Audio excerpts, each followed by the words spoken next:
Fired up, footballers. James here, coming at you with some Chicago Fire news.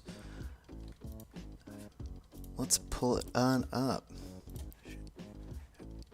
But before we do, let's take a look at what's been going on. Oh, the Bears just put up 3 points right here before halftime. That's awesome. But just wanted to see some fan responses to our to some of the news on the last video that we were talking about Djordje Mihailovic getting traded to the Montreal Impact. Brian Sandolau had tweeted out his recent article that we had talked about in our last video.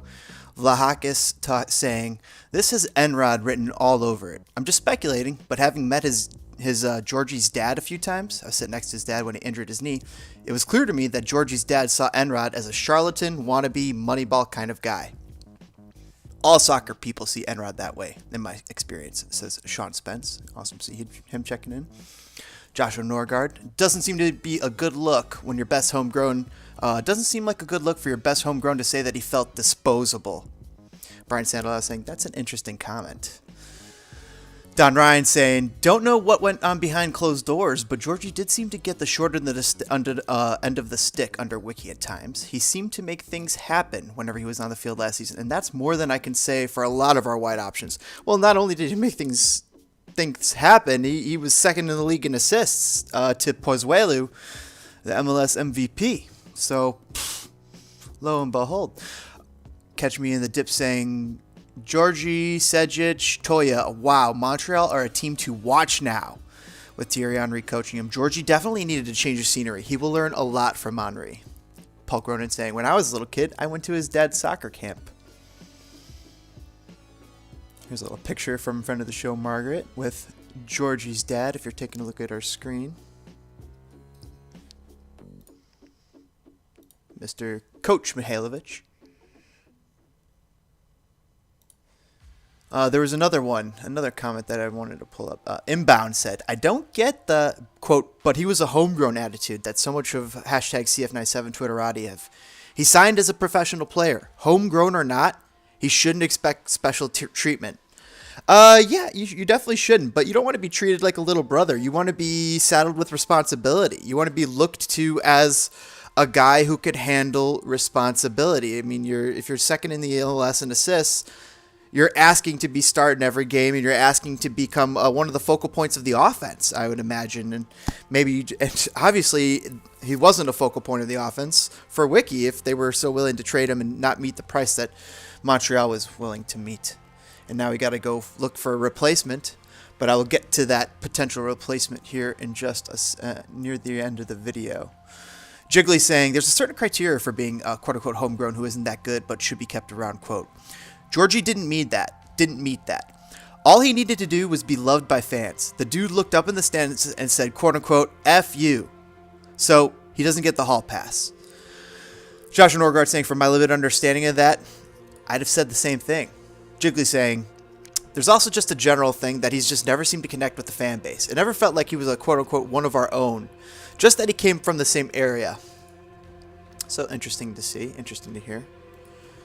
Hot time, and here's the crux of the video we wanted to get to. Patrick McCraney had tweeted out, Chicago Fire winger Przemyslaw Frankowski has received his U.S. green card, clearing an international slot.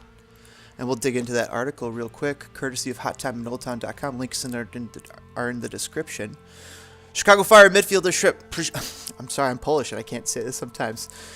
Chicago Fire midfielder Przemyslaw Frankowski has received his U.S. green card, a source tells Hot Time in Old Town. The move means that the 25-year-old Polish winger now qualifies as a domestic player on the Chicago Fire's roster, no longer occupying a valuable international slot. Very valuable. They could either trade that for maybe some gam-tam, get some flexibility, or hold on to it and maybe be able to fill it up with a person like a Kaku or some other international type of a cam role. But we'll see if that's needed. With the offseason signings of Nigerian forward Chinonso Ofor, Ecuadorian defender John Espinoza, and Bulgarian winger Stanislav Ivanov, and with more signings potentially coming soon, the Fire are over their allotment of 8 international slots. But at a news conference in November, Fire sporting director Georg Heitz said 7 players returning from the 2020 roster were close to receiving green cards, which gives us a certain flexibility regarding international slots. Hot Time is told Frankowski's green card was the first of those to come through, and the others are trending positively. In the last year, the Fire staff has aggressively worked to cut through the red tape on the green cards. New Zealand forward Elliot Collier received his shortly before the 2020 season began, and it appears we should expect more green cards to come through very soon. Awesome news from Patrick McCraney at Hot Time in Old Town. Links in the description. Also, his Twitter follow, his Twitter at in the description as well. Great follow on Twitter. At Render, tweeting out, I agree with Jiggly's article. The Chicago Fire need a new captain. Calvo doesn't cut it. I talked about this article briefly in the last video. Absolutely agree with Jiggly's sentiments here. Links are in the description. Let me know what you guys think. Does the Chicago Fire need a new captain? Is the captain already on the team? Is it a person like a Pineda? Or is there a person like a Matt Polster that could be looked to? Would Matt Polster be a captain on this team if he was still here? Do you guys think? Let us know in the comments. Comment below. What do you guys think the Chicago Fire need to do about that captain armband? Ruben had this to say, and this is what I was talking about as far as solving the Georgi Mihailovic gap vacuum that has been left. Nothing like Christmas to give me the positive Chicago Fire thoughts. Article coming next week after I watch Luka Stojanovic's 30 minutes before his injury.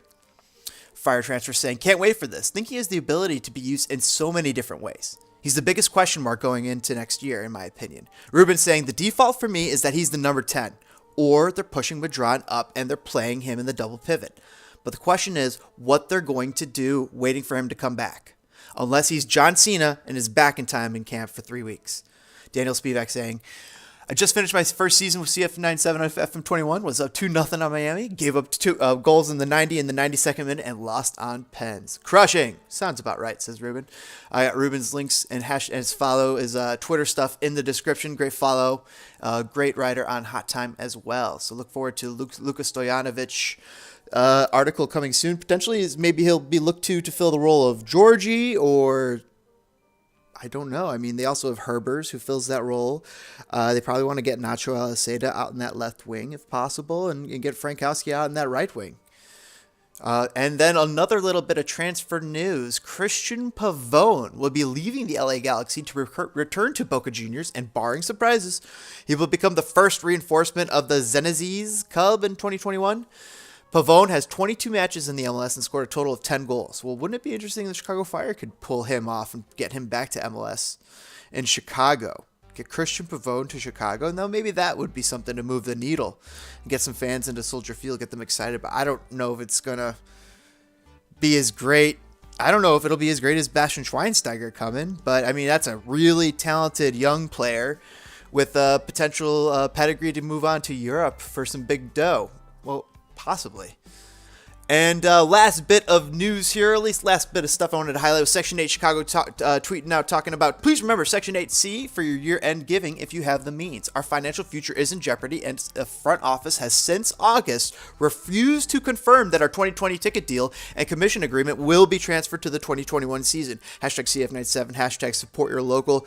I have that links and that stuff in the description. If you could give them a hashtag retweet, hashtag light, ask them what's going on there, or get some feet to the fire and hopefully get some action. That's what we can hopefully help foster that and get this community into a better place with the front office and get this all this stuff into a better spot as we enter 2021. Looks like halftime is nearing completion and the Chicago Bears are up 13-10. Interesting. I know that should be fun. I don't know if they're going to make the playoffs, but whatever. It's been an interesting season. I don't know what they're going to do about Mitch. You probably got to bring him back at this point. But wow, it's been an up and down 4 years for him. What? This is a Chicago Fire show. What am I doing talking about the Bears? Whatever. All right, guys. I will catch you guys later. Fire it up, fire it down. Have a great one. And we will catch you next time on Spinning Fire YT. Make sure you like and subscribe. Please subscribe for more Spinning Fire. It helps get the word out and fan the flames and spread the word to Chicago fans of soccer that there's a soccer club in this city. There's also a NISA club coming in via Peter Wilt. That'll be looking out. We'll be looking out for that on the horizon. But thank you for joining us, everybody. Please just take a moment to smash that like button or hit the dislike button if we didn't do anything to make you happy or talk about what you wanted. But if we didn't talk about what you wanted, leave the comments below. If we talk too much, whatever. That's what we're here for. We're here to talk Chicago Fire. Continue the conversation. Have a great one. Have a great holiday. Happy New Year. We will catch you next time on Spitting Fire YT. Like and subscribe for more. Always greatly appreciate it. And any retweets are always greatly appreciated. We'll catch you guys next time. Happy New Year.